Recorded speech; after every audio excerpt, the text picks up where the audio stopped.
श्री स्वामी समर्थ. नमस्कार, मी नंदिनी. माझ्या यूट्यूब चॅनलवर तुमचं खूप मनापासून स्वागत करत आहे. तुमच्या मनातील सर्व चांगल्या इच्छा स्वामी महाराज पूर्ण करो ही स्वामींच्या चरणी प्रार्थना करते आणि आजच्या व्हिडिओला सुरुवात करते.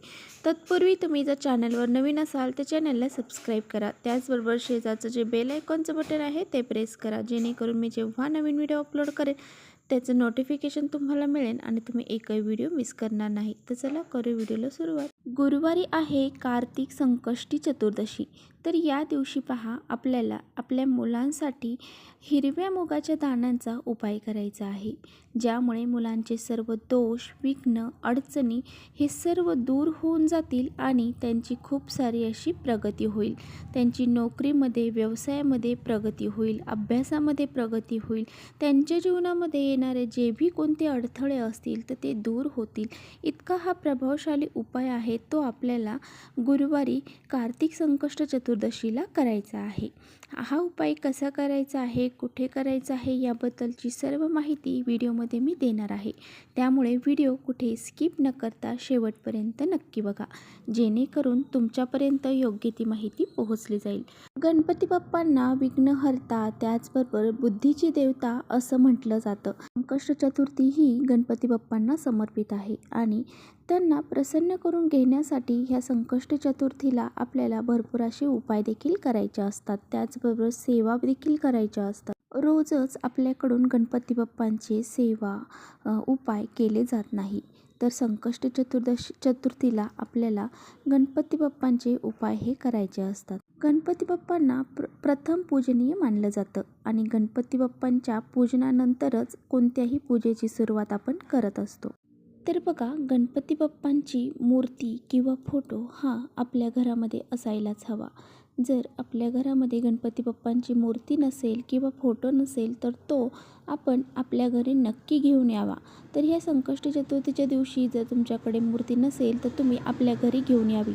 तर बघा, आपल्या घरामध्ये आपण ज्या दरवाजातून प्रवेश करतो तर त्या दरवाजाच्या वरती गणपती बाप्पांचा फोटो हा एक तरी असायलाच हवा. असा हा गणपतीचा फोटो जर आपल्या घराच्या मुख्य दरवाजावरती जर असेल तर आपल्या घरामध्ये कोणत्याही प्रकारचे नकारात्मक शक्ती प्रवेश करत नाही.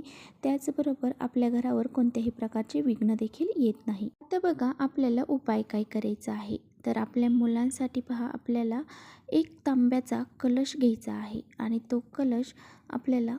तो कलश जो आहे तुम्ही छोटा घेऊ शकता, मोठा घेऊ शकता, तुमच्या मनावर आहे. तुम्ही कोणताही कलश घेऊ शकता आणि त्या कलशामध्ये पहा, आपल्याला हे हिरवे मूग जे आहेत तर ते भरायचे आहेत.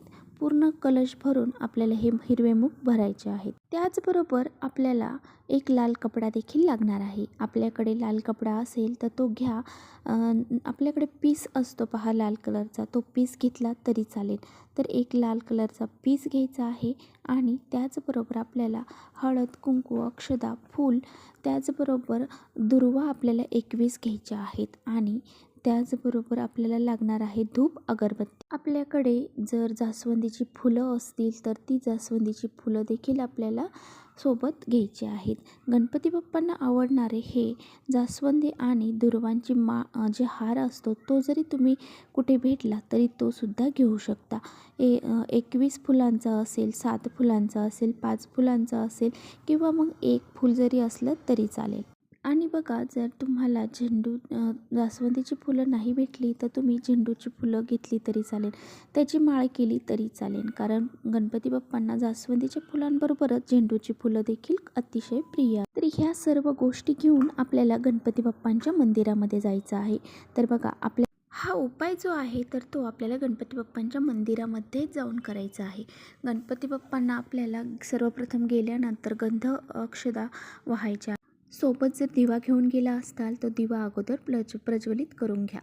आणि पहा, दिवा प्रज्वलित जर दिवा घेऊन नसेल गेला तर तिथेच एखादा दिवा असेल तर तो प्रज्वलित असेल तरी चालेल. यानंतर आपल्याला ज्या काही धूप अगरबत्ती आपण घेऊन गेलेलो आहोत तर ती धूप अगरबत्तीसुद्धा लावायची आहे आणि गणपती बाप्पांना त्या धूप अगरबत्ती दाखवायची आहे. त्याचबरोबर आपल्याला दुर्वा घेऊन गेलेलो आहोत, तर त्या दुर्वा आपल्याला गणपती बाप्पांच्या डोक्याला लावायच्या आहेत आणि नंतर चरणाशी अर्पण करायच्या आहेत. त्याचबरोबर आपण एखादी माळ घेऊन गेला असताना हार घेऊन गेला असताना तर तो हार गणपती बाप्पांना घालायचा आहे. झेंडूची असेल किंवा मग जास्वंदाची असेल ती घालायची आहे. जास्वंदाचं फूल घेऊन गेला असाल तर ते फूल वाहायचं आहे. आता बघा, जी काही आपण लाल वस्त्र घेऊन गेलेलो आहोत तर ते लाल वस्त्र तिथे ठेवायचं आहे आणि त्यावरती जे काही आपण मूग घेऊन गेलेलो आहोत तांब्याचा कलश भरून घेऊन तर ते त्यावरती ओतायचे आहेत.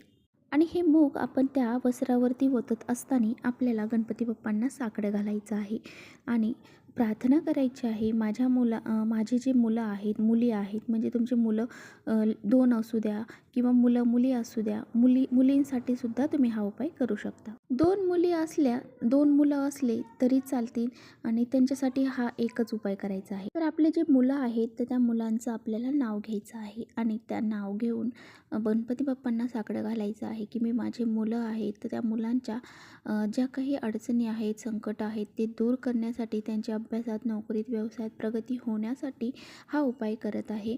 तर माझ्या मुलांची यामध्ये प्रगती होऊ दे. तर माझे मुलं शिक्षण घेत आहेत, नोकरी करत आहेत, व्यवसाय करत आहेत, त्यामध्ये त्यांची खूप सारी प्रगती होऊ दे. त्यांच्या जीवनातील जे अडथळे आहेत ते दूर होऊ दे, असं आपल्याला गणपती बाप्पांना सांगायचं आहे. म्हणजेच काय की तुमच्या मुलांच्या बाबतीत ज्या बी समस्या असतील, अडचणी असतील त्या आपल्याला गणपती बाप्पांना सांगतच हे हिरवे मूग त्या वस्त्रावरती आपल्याला ओतायचे आहेत. आता बघा, जी काही वस्त्र आपण मूग टाकलेले आहेत ते वस्त्राची आपल्याला पोटली बनवायची आहे, म्हणजे गाठ मारून घ्यायची आहे आणि 21 वेळा ओम गण गणपती नमः या मंत्राचा जप करायचा. आता बघा, गणपती बाप्पांच्या मंदिरामध्येच बसायचं आहे. मुलं जर तुमच्यासोबत असतील तर मुलांकडून गणपती अथर्व शीर्षाचं पठण करून घ्यायचं आहे. गणपती संकटनाशक याचं स्तोत्र आहे त्याचं पठण करून घ्यायचं आहे. जर सोबत नसतील तर तुम्ही केलं तरी चालेल. आता बघा, अशी आपल्याला प्रार्थना करायची आहे. जोपर्यंत आपण तो उपाय करत आहोत तोपर्यंत आपल्या मुलांची आपल्याला इच्छा देखील व्यक्त करायची आहे. जी बी त्यांची इच्छा असतील, अडचणी असतील, संकट, ते सर्व आपल्याला गणपती बाप्पांना सांगायचे आहे.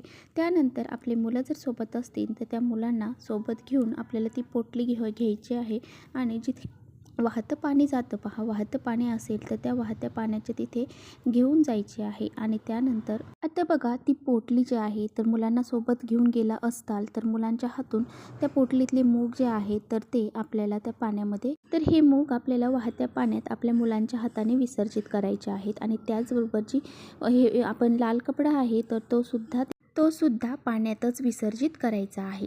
आणि मुलांच्या हातून जर आपण हे मूग विसर्जित करत असाल तर मुलांना आपली स्वतःची इच्छा बोलायला लावायची आहे. म्हणजे मुलं मोठी असतील तर त्यांना त्यांची इच्छा बोलत हे मूग आपल्याला पाण्यामध्ये विसर्जित करायचे आहेत.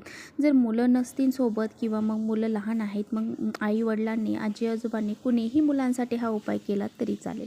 ही जी चतुर्थी आहे तर ती खूप महत्त्वाची आहे आणि या दिवशी आपल्या मुलांसाठी जर आपण असे उपाय केले तर ते यशस्वी ठरत असतात. गणपती बाप्पा हे बुद्धीचे देवता आहेत, त्यामुळे ते आपल्या मुलांनासुद्धा खूप सारी बुद्धी प्रदान करत असतात. तर अशा ह्या गणपती बाप्पांच्या चतुर्थीच्या दिवशी असा हा छोटासा उपाय आपल्याला आपल्या मुलांसाठी नक्की करायचा आहे. तर चला, इथेच करते व्हिडिओचा एंड. व्हिडिओ आवडला असेल तर नक्की लाईक करा. चॅनलवर नवीन असाल तर चॅनलला सबस्क्राईब करा. परत भेटूया अशाच छानशा व्हिडिओसोबत. तोपर्यंत श्री स्वामी समर्थ.